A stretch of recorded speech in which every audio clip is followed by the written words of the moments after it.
Hello, I'm Stephen Phipson, the Chief Executive of the EF, and I wanted to share some thoughts with you about the current state of manufacturing in the UK. British manufacturers are very optimistic about 2018. Sales to UK customers and export customers are up, job numbers are up, and on every measure we can see a positive trend in all the dynamics of the manufacturing base in the UK. But not everything is rosy, not everything is clear going forwards. There are a number of new risks which have presented themselves which members are rightly concerned about.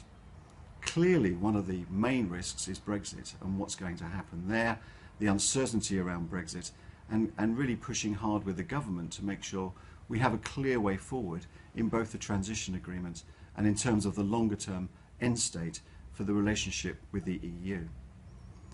People are worried about protectionism, the rise of protectionism particularly with the US, which currently represents nearly 20% of our exports, and of course the potential slowdown that may happen in China.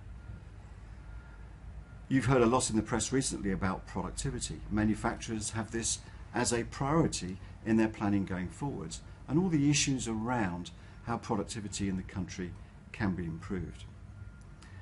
We have new risks which people are now increasingly concerned about, principally cyber. As we approach digitisation of manufacturing, people are more and more concerned that they can protect their intellectual property, their process automation information, and cybersecurity is starting to become a very large issue for many companies. Manufacturers are absolutely key to the UK's performance on the world stage and the health of the UK economy.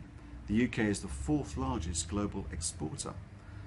So cybersecurity measures and these other issues that we're talking about are critical to make sure we remain at that forefront in our export performance and in our domestic performance, and indeed in our integrated supply chains, which are critical to doing business with the rest of the EU. So we'll be discussing all of these issues at our National Manufacturing Conference in February, and I look forward to seeing you there. Thank you.